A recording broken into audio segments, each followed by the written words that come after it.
Bom dia, pessoal, bom dia. Bom dia. Vamos começar então o nosso estudo desse domingo. Peço que você fique de pé para a gente poder orar. Senhor nosso Deus, muito obrigado pelo momento de estudo da Tua Palavra. Obrigado, Senhor, pelo tempo que a gente pode tirar, a oportunidade de tirar, para poder abrir a Sua Palavra, Senhor, e então compreender um pouco mais aquilo que o Senhor tem nos ensinado todos os dias, seja ao abrir deste livro, seja também em nossos passos, em nossos caminhos.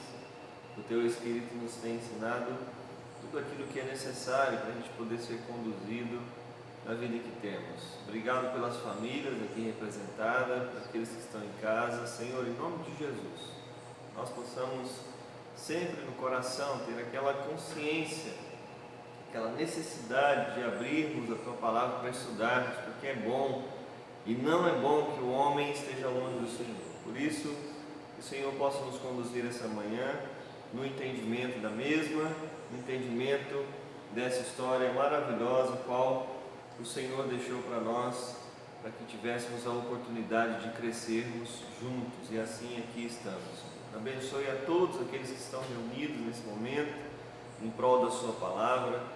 Que o Senhor possa também abençoar as famílias que assim estão reunidas nesse dia, que é um dia de descanso, um dia onde nós separamos um momento bom para o Senhor. Pai, muito obrigado pela presença do Senhor em nosso meio, que o Senhor possa assim falar aos nossos corações através da Tua Palavra, em nome de Jesus. Amém. O pastor André me deixou livre para a questão do tema, e quando ele falou que eu tinha liberdade para escolher qual tema a gente falar, eu logo me lembrei da passagem de Josué, do livro de Josué, já que nós estamos falando com Josione também no Antigo Testamento, no Pentateuco, lá em Gênesis, onde ele fez toda uma introdução a respeito de como que foram todas as coisas criadas, assim o homem também a mulher. Eu decidi então falar um pouco mais à frente na história de Josué, que começa lá em Israel logo após a morte de Moisés. E para isso eu gostaria que você abrisse a sua Bíblia lá no capítulo 1 do livro de Josué.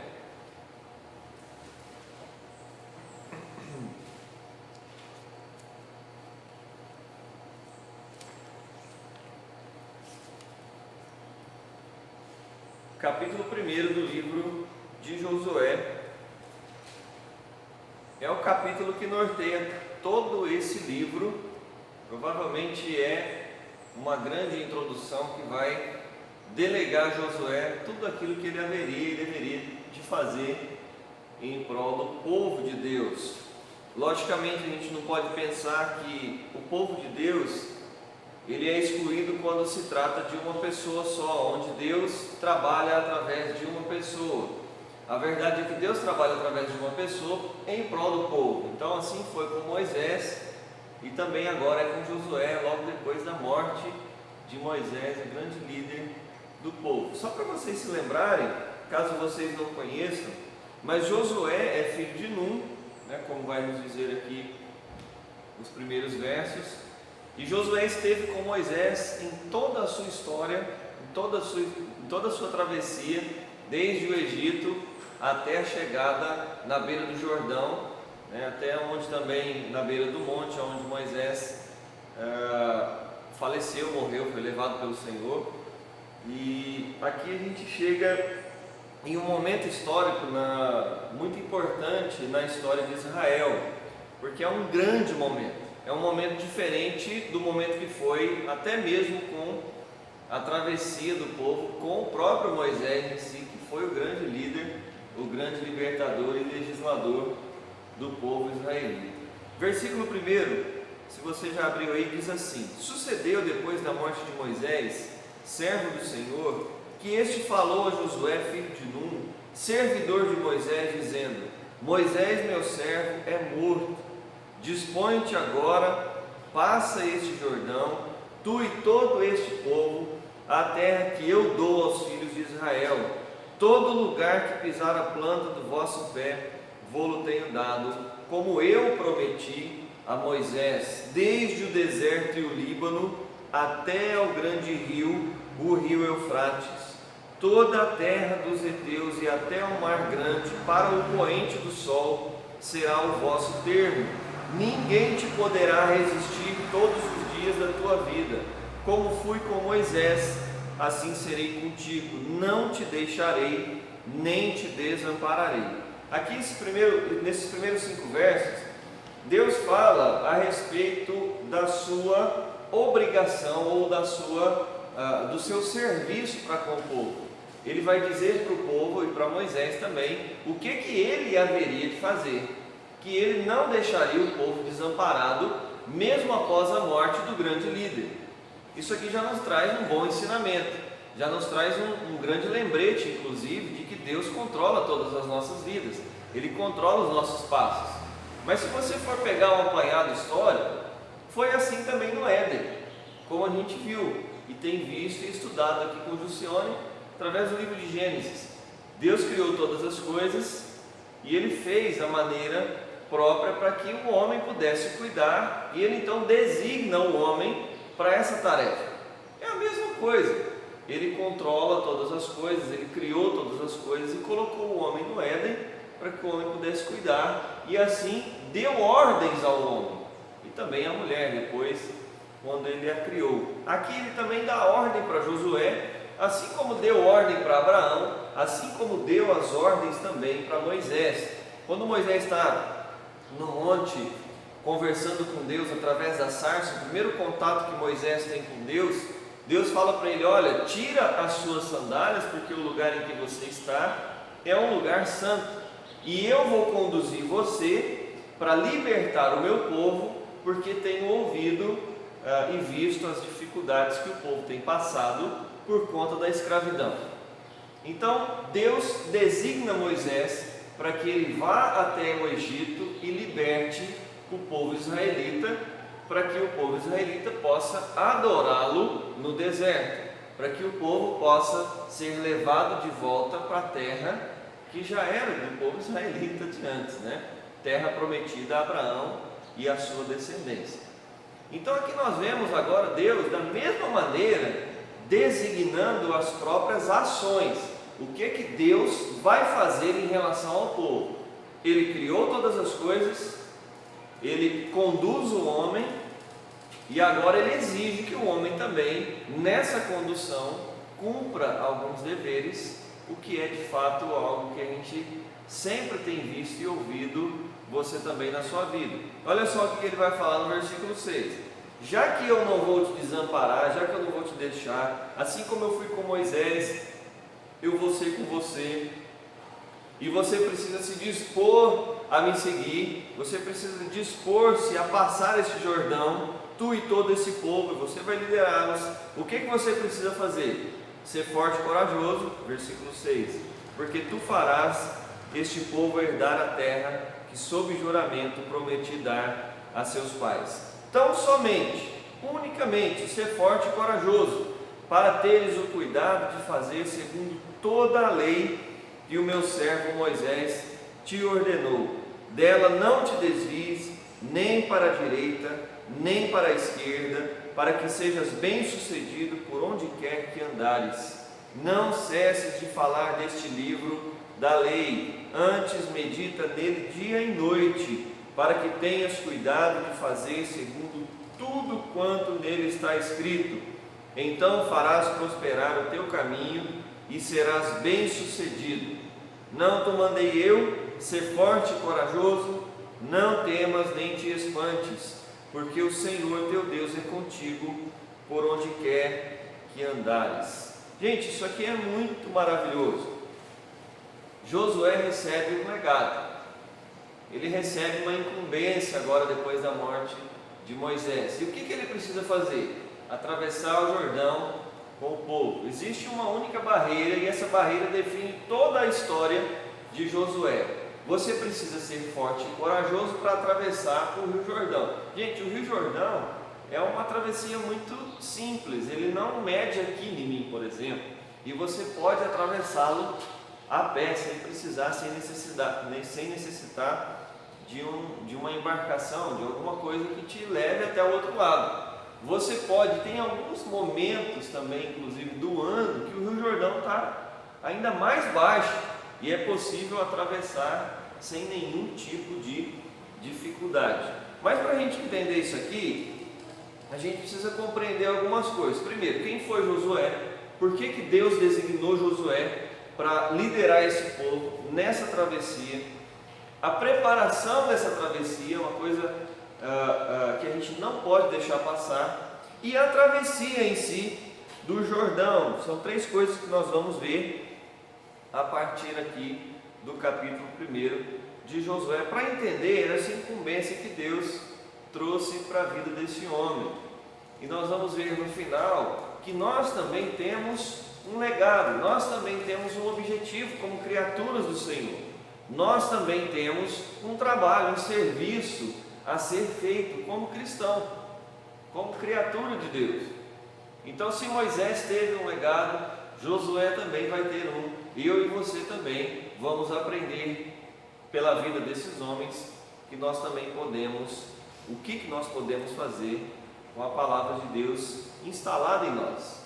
Mas a primeira pergunta é: quem foi Josué e por que Josué é o cara escolhido por Deus para a travessia, para liderar o povo depois da morte do grande libertador? Não é fácil você suceder alguém que foi um grande líder. Não é fácil você ser um grande líder pós-grande líder. Não é fácil você pegar uma igreja onde o grande líder dessa igreja teve que sair ou faleceu, ou por algum motivo já não é mais o líder dessa igreja, aí você tem que agora liderar. Eu já passei por esse tipo de situação e é muito difícil, é muito ruim. Você sempre vai ser comparado com o líder, você vai estar sempre à sombra daquele grande líder, sempre alguém vai comparar você com o líder anterior. Então é uma coisa muito difícil, é como se você pegasse um projeto de um engenheiro para fazer, e esse projeto você precisa apenas concluí-lo, ele já está pronto, você precisa apenas colocar ele em prática, você precisa apenas construir. Mas quando você vai analisar, você percebe que algumas coisas precisam ser feitas. E aí aquela pessoa que te contratou vai falar: não, mas o prestígio de quem construiu essa planta aqui é enorme, você não vai mudar nada. É muito difícil você suceder alguém que foi grandioso, pegar o lugar ou chegar no lugar de alguém que foi um grande líder. Mas Moisés estava morto. A verdade do versículo 1 é a seguinte: Moisés morreu. O grande libertador e legislador do povo já não está mais no meio do povo. É necessário agora que alguém tome as rédeas. E assim como qualquer liderança, qualquer país, qualquer nação, precisa ter um líder, precisa ter alguém que fale, que direcione, precisa ter alguém que cuide, precisa ter alguém que lembre as pessoas a respeito das leis e das regras que elas precisam seguir. Se nós não tivéssemos regras, imagine como que seria o nosso mundo. Já é difícil hoje, imagine se não tivesse regras. Foi isso que Deus fez com o povo israelita na história, nos primeiros passos, nos primeiros caminhos que eles tiveram com Moisés. Colocou Moisés para lembrá-los: olha, vocês precisam seguir algumas normas, é necessário acontecer algumas coisas. Bom, Moisés está morto, uma crise está instalada, não havia nenhum outro homem igual a Moisés, como nos diz Deuteronômio capítulo 34, não havia nenhum outro homem igual a Moisés. Olha que dificuldade para Josué pegar esse povo e começar a liderar. Mas, ainda que esse grande líder esteja morto, ainda que o libertador já não está mais entre o povo, está apenas na lembrança, ainda que o grande legislador se foi, o grande intercessor do povo descansou, porque além de libertador e legislador, Moisés era intercessor. Isso daqui é uma coisa que o Bolsonaro não pode ser por nós. Isso é uma coisa que o pastor André não pode ser por você. Isso é uma coisa que eu não posso ser. Nós podemos interceder? Sim. Mas o intercessor como Moisés, não. Nós não podemos representar. Quem representa é Cristo. certo? Agora, o grande intercessor daquele povo israelita no Antigo Testamento descansou, ficou no monte, ninguém mais viu a face de Moisés, sendo que Moisés era o único que via Deus face a face, no tete a tete. E agora? O que vai acontecer? A obra continua, a verdade é essa. Sempre que uma pessoa morre, outra vem no seu lugar para poder continuar o seu legado ou continuar uma outra coisa. Mas é algo que a gente não pode se esquecer, que você vai sempre ver nos textos bíblicos. Nunca se esqueça quando você estiver na sua casa estudando a Bíblia. Nunca se esqueça que ainda que esse homem que você esteja estudando, ainda que a história fale e conte a respeito da história de alguém como Moisés, como Josué, como Abraão, como Jó, como Davi, como Salomão, ainda que o texto bíblico comente, fale sobre a vida de alguém, nunca se esqueça que Deus é quem está no controle de todas as coisas. A nossa crença não pode deixar de ter esse pilar como verdade. Deus está no controle e por isso a obra continua. Depois de Josué vieram outros, os juízes. Depois dos juízes vieram os reis. Depois dos reis vieram os profetas. Depois dos profetas veio Jesus. E depois de Jesus, os discípulos, os apóstolos. E aí os discípulos, a igreja, e eu e você hoje. A história do povo de Deus continua. Essa história de redenção, de tratamento do povo, essa história de liderança ocorre até mesmo nos dias de hoje. Os homens passam, mas Deus continua a sua boa obra. Moisés, meu servo, é morto, dispõe-te agora e passa esse Jordão. Deus não fez um preparo específico, chegou, levitou Josué de algum lugar, levou para outro e falou: agora você tem todo o meu aparato, eu vou te dar tudo. Não, ele falou: passa esse Jordão. Ele simplesmente chegou para Josué e disse para ele passar o Jordão. Deuteronômio capítulo 34, versículo 9 diz: Josué, filho de Num, estava cheio do espírito de sabedoria, porquanto Moisés impôs sobre ele as mãos. Assim os filhos de Israel lhe deram ouvidos e fizeram como o Senhor ordenara a Moisés. Então Moisés chega e, já sabendo que a hora dele, o tempo dele já não era mais o mesmo, Moisés impõe as mãos sobre Josué e fala para o povo que Josué haveria de liderá-los, ainda que o povo discordasse, ainda que algumas pessoas viessem a não acreditar que Josué seria capaz de auxiliar ou de liderar o povo depois da morte de Moisés. Eles nem pensavam, na verdade, na morte do grande libertador. Mas enfim, Josué não era apenas um homem cujas mãos de Moisés havia abençoado. Josué era um auxiliar de Moisés, assim como Num, que era um dos auxiliares de Moisés, inclusive na saída do Egito foi um dos homens que aconselhou Moisés, foi um dos líderes também do povo. Josué se tornou sucessor de Moisés, ele também era líder militar, e ele também foi um dos personagens daquela historinha que você conhece, que é a historinha dos espias. Você se lembra da historinha dos espias que foram enviados para Canaã para ver a terra? Josué era um dos 12 espias, e ele, junto com Caleb, disse para o povo: não, nós temos que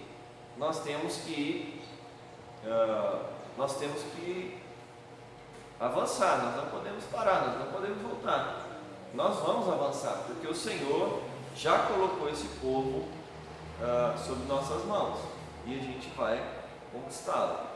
Dentre os 12, apenas 2 foram de acordo em avançar, Josué e Caleb, e assim eles o fizeram por conta da lembrança que Josué teve. Então Josué era um cara que já estava no meio ali daquele cerco de liderança, não era uma pessoa que não tinha qualificações para estar na liderança, pelo contrário, ele foi líder desde o início, ele estava junto com Moisés desde o início. É como você junto com seu pai, desde a sua infância você está junto com seu pai, indo e vindo para onde quer que o seu pai vá, você está lá, aprendendo com ele. Assim nós, como crianças, devemos fazer com os nossos pais, e nós como pais devemos ensinar os nossos filhos e conduzi-los no caminho certo. Foi isso que Josué recebeu dos líderes desde o momento em que ele era jovem. Ele liderou o povo na conquista de Canaã, e você vai ver isso mais para frente. Qual a direção de Deus para Josué, sendo que Josué já era um líder nato desde o começo? Deus primeiro fala para ele o seguinte: olha, o deserto estéril não é a nossa terra. Ele fala assim: meu servo é morto, dispõe-te agora, passa este Jordão, tu e todo este povo, a terra que eu dou aos filhos de Israel. O deserto não era o lugar de morada do povo. O povo haveria de tomar conta de uma terra que já era esperada, de uma terra que já era preparada para eles. Tudo isso é uma questão histórica que eu estou passando para vocês. Se não me engano, semana que vem também a gente vai continuar, né? A gente vai para umas questões muito mais práticas na semana que vem. Só estou dando uma ideia de quem é Josué e o que é esse livro. Mas a grande inferência aqui, a grande questão que Josué recebe, o grande mandamento que Josué recebe de Deus no começo, está no versículo 2: passa este Jordão. Uma coisa simples, uma situação, como eu disse para você, bem simples de se fazer. É como se Jesus estivesse olhando para mim, para você, e estivesse falando: olha, você precisa parar um tempo do seu dia e orar. Você precisa parar um tempo do seu dia e levantar da cama. São coisas simples de se fazer. Você precisa tomar decisões. Decisão não é tão simples, né? Ainda mais se for muito complexo. Você precisa fazer algo. Deus sempre nos dá incumbências. Você precisa meditar na lei do Senhor. Você precisa conviver com os irmãos. Você precisa amar. São indicações, são mandamentos, são chamados que Deus faz ao longo da história para o povo dele. E aqui ele fala para Josué: olha, passa esse Jordão. Ele não falou para Josué legislar, ele não falou para Josué libertar, ele deu um outro tipo de incumbência. Ele falou: olha, agora continua. Agora continua.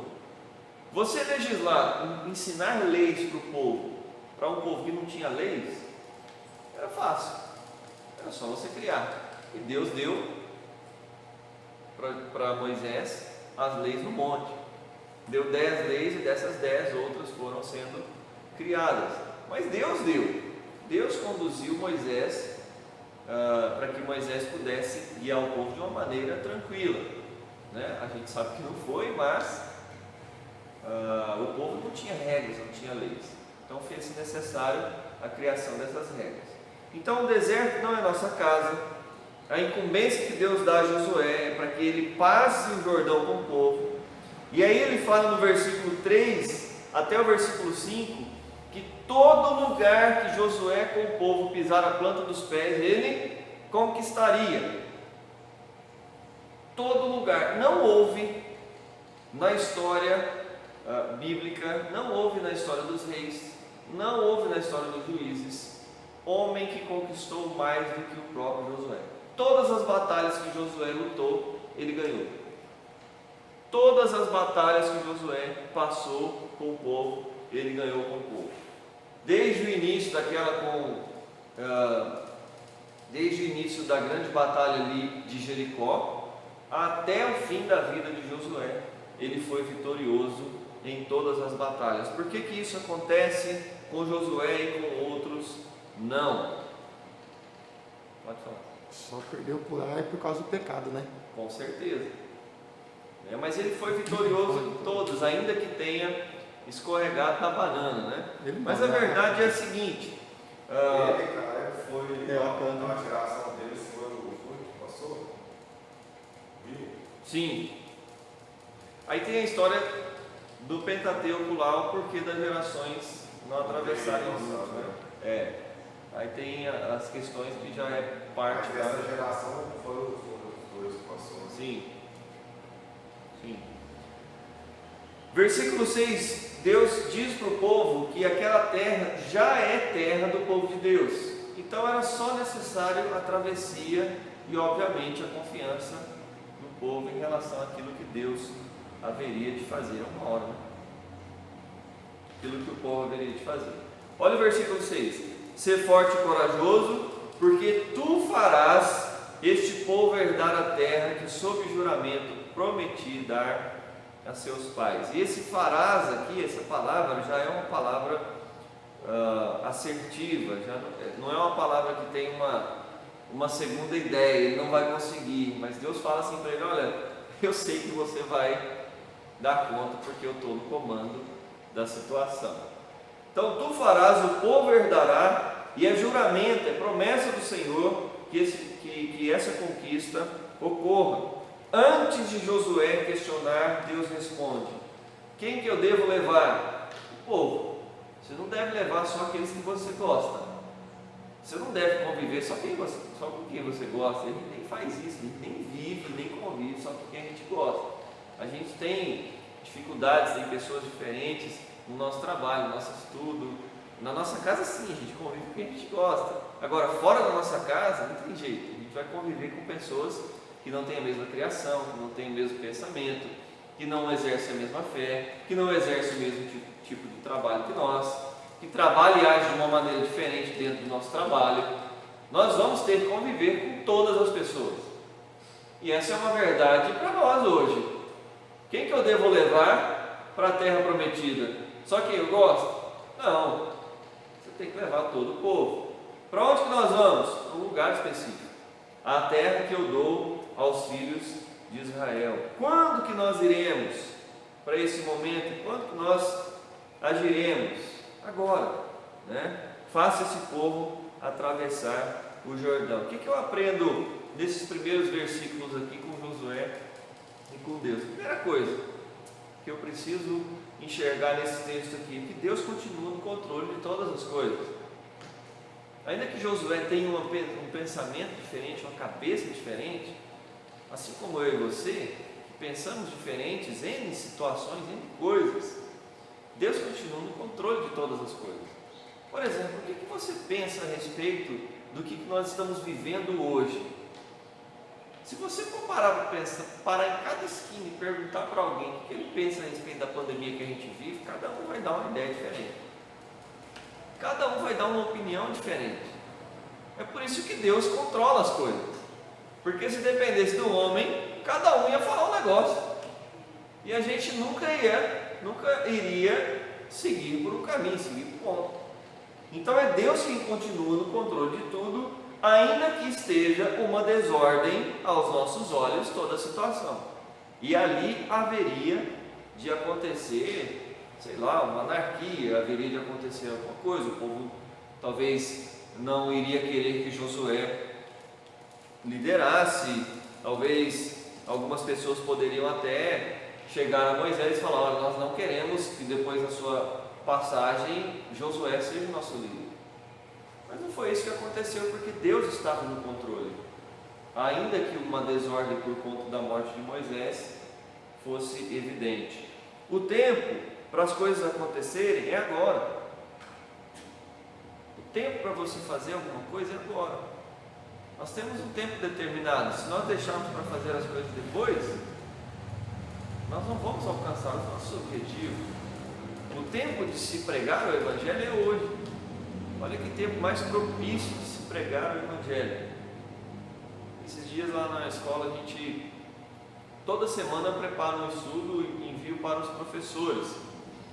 E essa semana eu enviei para outros grupos esse estudo porque achei pertinente por conta do tema que foi trabalhado, né? O tema era o medo em situação de pandemia, né? Como que você lida com o medo na situação em que nós vivemos. Acho que até enviei no grupo também, se não me engano.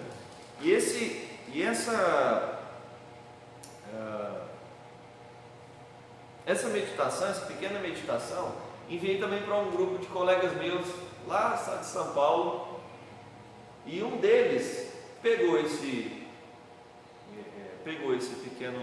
pequena meditação e fez um vídeo em cima dela e leu e depois postou nas redes sociais. E teve assim, por conta dele, assim, acho que se eu tivesse feito, eu não teria tanta proporção em escala como teve com o rapaz que preparou o vídeo. E ficou legal mesmo. Ele colocou um fundo musical, depois falou também. Mas teve uma proporção muito grande, inclusive com pessoas que eu conheço e sei que não eram cristãs. Então assim, não existe um momento melhor para você evangelizar, pregar o evangelho que o de agora que a gente está vivendo. Não existe um momento melhor de se fazer isso. Como que a gente faz isso? Obviamente pregando, anunciando, dizendo, com os nossos atos também. São coisas que a gente pode fazer hoje em relação ao evangelho.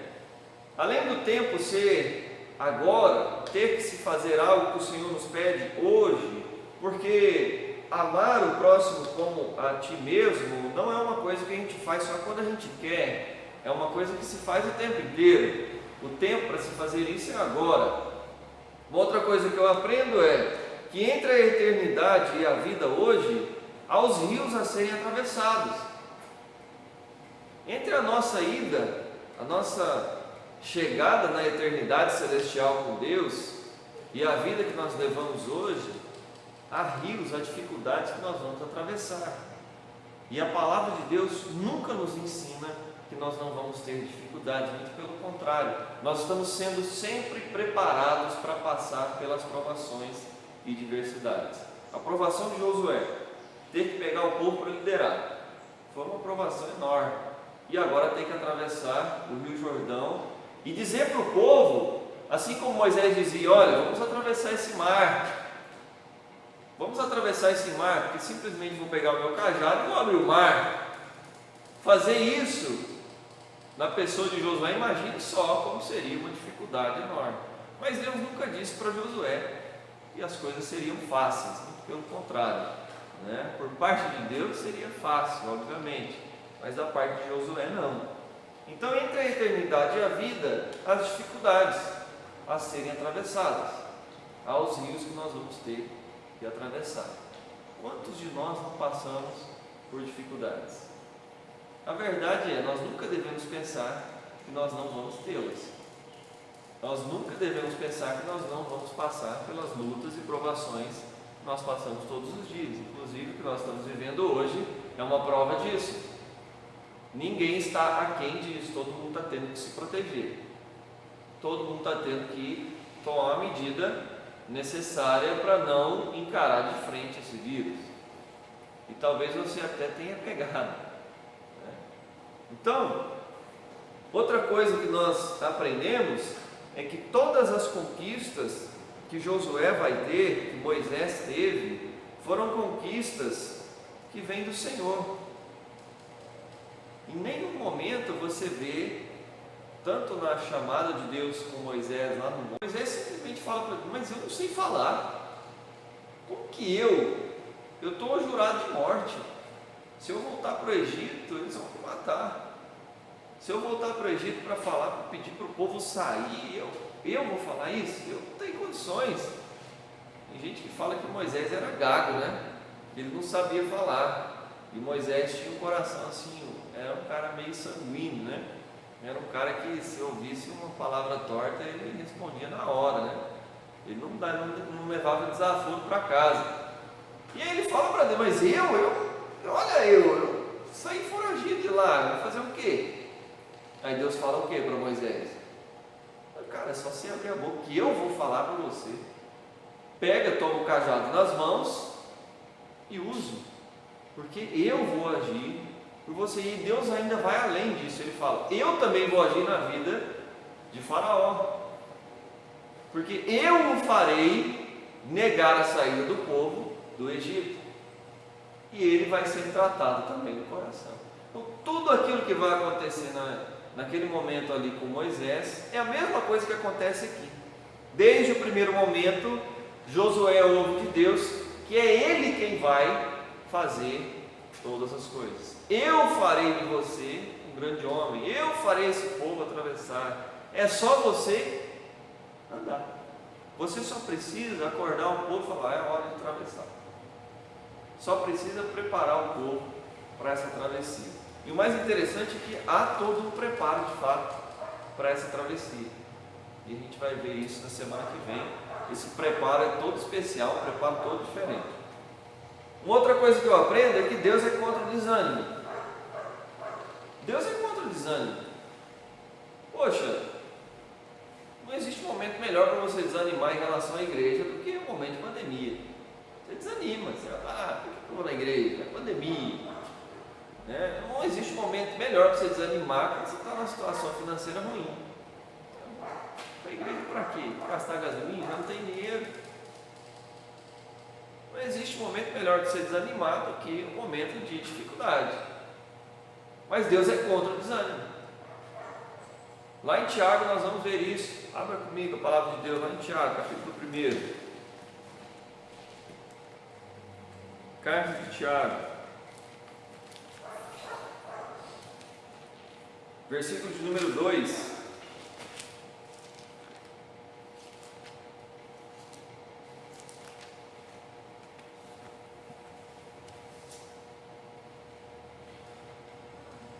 Epístola de Tiago, capítulo 1, versículo 2, diz assim: Meus irmãos, tende por motivo de toda a alegria o passardes por várias provações, sabendo que a provação da vossa fé, uma vez confirmada, produz perseverança. Ora, a perseverança deve ter ação completa, para que sejais perfeitos e íntegros, em nada deficientes. Tiago está ensinando o povo, talvez 1800 anos depois, a mesma coisa que Deus falou com Josué. Tão somente ser forte e corajoso para passardes pelas dificuldades. E aqui nós devemos compreender que se Deus é contra o desânimo, o ânimo ele precisa ser cultivado por nós.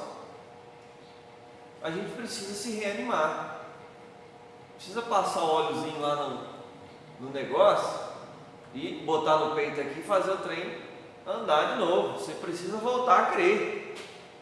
Você precisa voltar a compreender que Deus está no controle de tudo. Se Deus está no controle de todas as coisas, então você desanimado é uma coisa que precisa mudar. É uma realidade que precisa mudar. E quantas igrejas nós não vemos hoje desanimadas com as situações que nós vemos hoje?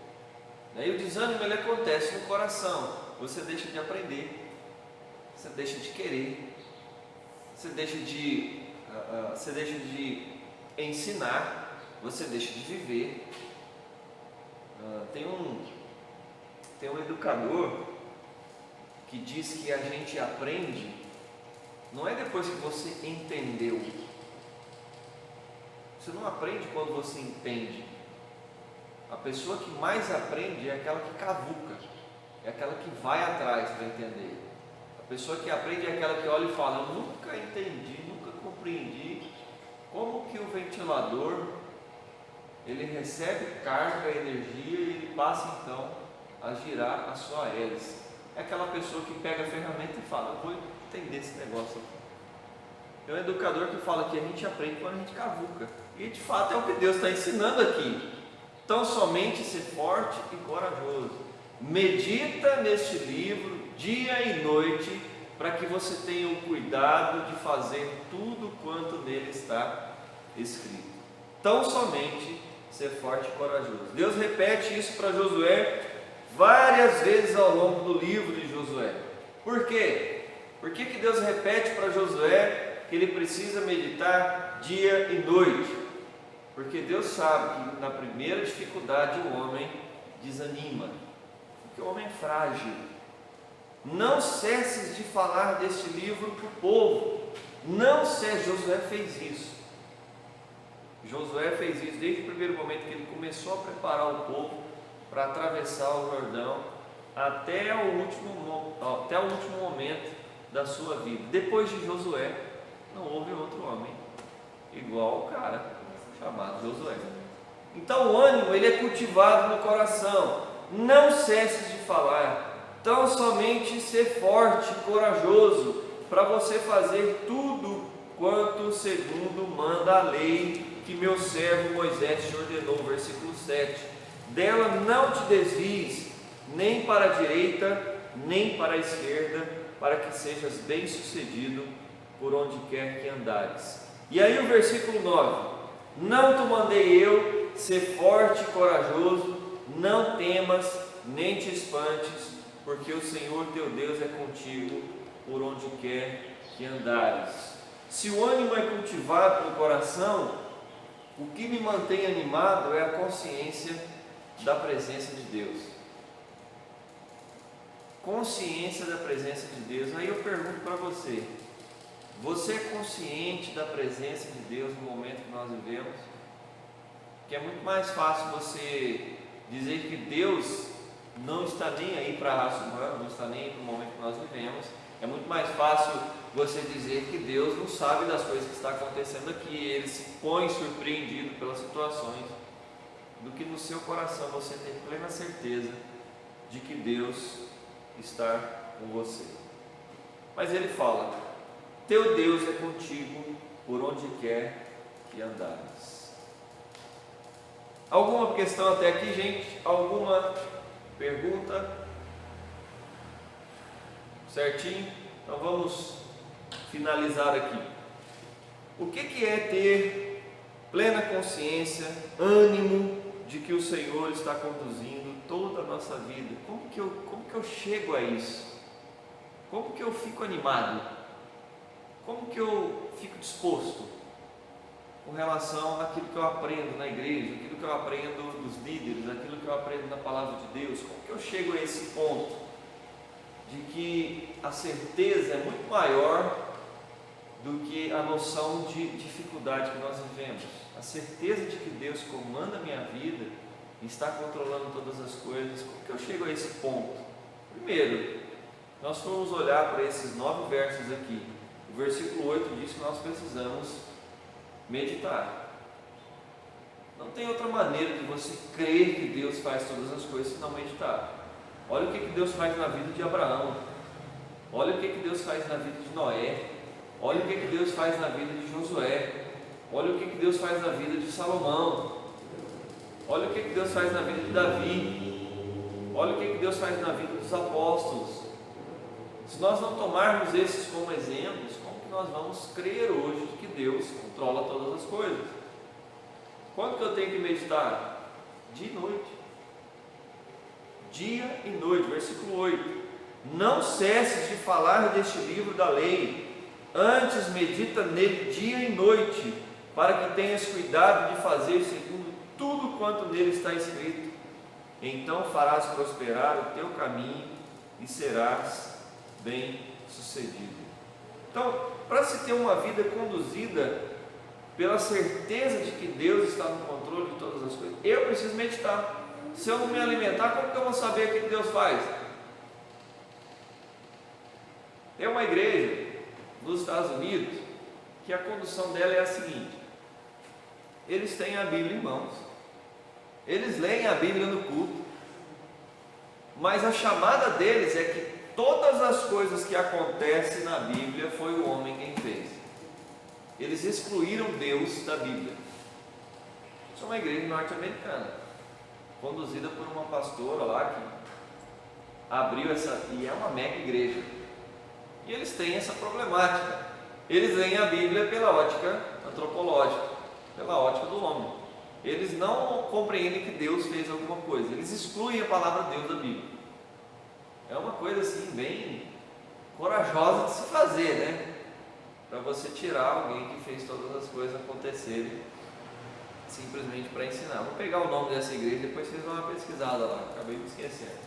Mas tem uma mega igreja lá nos Estados Unidos, inclusive tem várias outras pequenas igrejas que se conduz pela ação do homem em toda a história bíblica, a história da humanidade.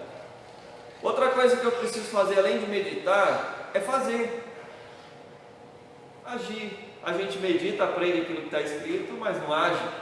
Mas não faz. Ontem Tiago fala exatamente. Ontem nós falamos sobre isso aqui com os jovens, né? Não adianta nada você ter fé e não viver isso que você pôr na prática. Exato, não adianta nada você dizer que crê, mas na hora de agir você acha totalmente diferente. Não adianta. Não tem como você se conduzir dessa maneira. É como muitas igrejas aí pregam que se você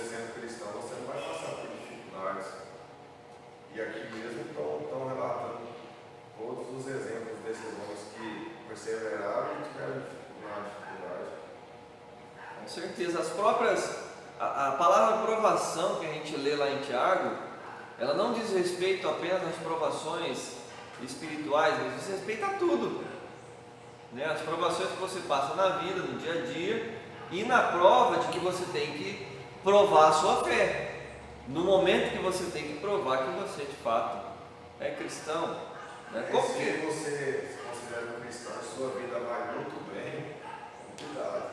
com certeza, aquele que está de pé, cuide para que não tropece, né? Então, para você ter uma vida conduzida pela palavra de Deus, além de meditar, eu preciso fazer. Como que eu faço?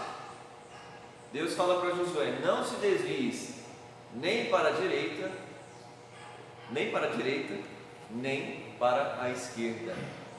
Então existe um ponto aí, né? Jesus vem e diz que a porta é estreita, o caminho é estreito, mas é o caminho, não existe outro. Ele fala: eu sou o caminho, a verdade e a vida. Ninguém é conduzido a Deus se não for por mim. Então Jesus é o caminho, não tem como a gente se desviar. Se a gente desviar um pouquinho, se a gente desviar só um tiquinho, a gente já desviou. Não tem jeito. A gente não pode pegar essa verdade que o Senhor disse e utilizá-la de uma maneira nociva, né? Nós não podemos conduzir essa palavra da nossa maneira. Outra coisa que eu preciso ter, para ter uma vida conduzida pela palavra de Deus, além de meditar, além de fazer, é falar. Falar, gente. E falar é uma coisa assim, que a gente pode até usar aquela frase: falar é fácil, né? Mas é falar de fato. Olha o versículo 8: não cesses de falar deste livro da lei. Não cesses de falar. Antes também medita nele dia e noite, para que você fale aquilo que está nesse livro, para que você age dessa maneira. De que forma que eu preciso falar? Sem cessar. Sem cessar falar dessa verdade que a gente vive. Aí a pergunta é uma pergunta pessoal, é para vocês responderem no coração. Vocês falam dessa verdade que vocês vivem? Não só falar, mas falar também é agir, né? Mas vocês falam, você age dessa maneira? É a pergunta que a gente precisa se fazer hoje, né? Nós agimos, nós falamos dessa verdade que a gente segue, porque falar aqui na frente do povo, professar sua fé aqui na frente da igreja é muito simples, é muito fácil, todo mundo professa a mesma fé. Ainda mais com pessoas que a mesma doutrina é fácil. Com certeza. Você parar para fora que tem pessoas completamente Doutrinas diferentes, pensamentos diferentes, né? Imagina o tanto que é difícil, mas o falar é dia e noite, né? Aquele trabalho de formiguinha, vai crescendo aos poucos, né? Uma outra coisa e última coisa que eu preciso ter para ter uma vida conduzida pela palavra de Deus é resultado. Quando você medita, quando você faz, quando você fala, você tem resultado. Apresentar esses resultados para o povo. Quando Josué esteve por 7 vezes tocando as trombetas por volta de Jericó, o que aconteceu? Se os muros não tivessem caído, o que o povo ia falar? Pô, Josué, você está de brincadeira, né?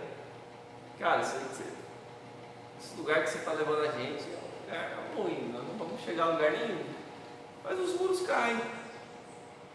Então, quando você medita, você faz e fala, as coisas acontecem, né? Os resultados vêm. Olha o versículo de número 8. Não cesses de falar deste livro da lei, antes medita nele de noite, para que tenhas cuidado de fazer tudo segundo quanto nele está escrito. Então farás prosperar o teu caminho e serás bem sucedido. Tem um resultado para isso. O mais fantástico é, você falando aí do muro, é como, assim, que Deus é fantástico. Se Ele quisesse, eu derrubava o muro agora. Com certeza. Ele quis um processo, o povo crer. Com certeza. Aperfeiçoar o nosso próprio bem, que é o que nunca a gente entende. O mundo está do jeito que está hoje porque não obedeceu assim, regras aqui. Porque se tivesse obedecido, a gente teria um mundo melhor. até o que ocorre e que nós vemos acontecer é um processo de meditação para a nossa alma. Aquilo que acontece ao nosso redor, não só o momento que a gente lê a palavra de Deus, mas é o momento também que nós percebemos que as coisas ao nosso redor ocorrem, e ali nesse ocorrer a gente está meditando também, aprendendo com as situações. E era isso, provavelmente a didática de Deus era essa no momento que os muros caem, né? O anjo aparece e o povo começa a tocar as trombetas, né? Tem uma outra passagem também de Gideão. Vocês já viram essa passagem de Gideão e os 300? Como eles ganharam a guerra contra os amalequitas. Tem todo o processo lá de escolha dos 300, né? E aí na hora Josué, Gideão, é verdade. Gideão recebe uma incumbência do anjo e fala assim: olha, quando vocês forem guerrear contra os amalequitas, vocês têm que fazer um negócio diferente, vocês têm que gritar por Gideão, por Deus e por Gideão, né?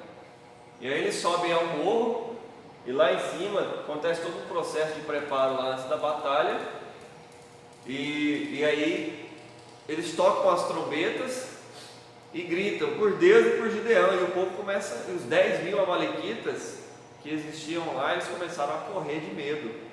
Quebra os cântaros, né? Joga os cântaros no chão, né? Sim, eles começaram a correr de medo, e aí os 300 foram e mataram todos ao fio da espada, né?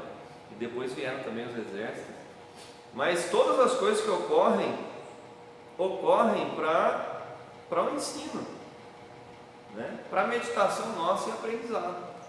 Tudo aquilo que ocorre ao nosso redor, que é Deus quem trabalha, quem faz na nossa vida, é para nosso aprendizado, para prosperidade e também sucesso naquilo que nós formos fazer.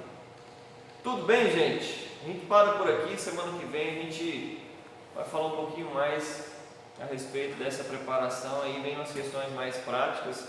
Hoje foi mais um panorama a respeito do que vai acontecer na vida do povo depois da morte de Moisés, o grande líder. Vamos orar? Senhor, em nome de Jesus, nós agradecemos ao Senhor pela condução que o Senhor nos tem dado na nossa vida, nos ensinando e apregoando, Senhor, os exemplos que nós vemos de homens que foram usados pelo Senhor para conduzir o povo de Deus, o povo do Senhor, nas conquistas que eles haveriam de ter. Obrigado, Senhor, por tudo que o Senhor nos tem ensinado, pelas conquistas que nós temos hoje, por conta do ensino que o Senhor nos tem dado, e que nós possamos aprender mesmo a meditar de noite, não ter preguiça, não ter desânimo, e trabalhar o ânimo no nosso coração para que a gente tenha sempre a certeza no coração de que o Senhor está no controle de todas as coisas, e que todas as provações que passamos é para nos ensinar a agir, para nos ensinar a se levantar e fazer alguma coisa em prol de um bem nosso, em prol de uma verdade, em prol de alguém.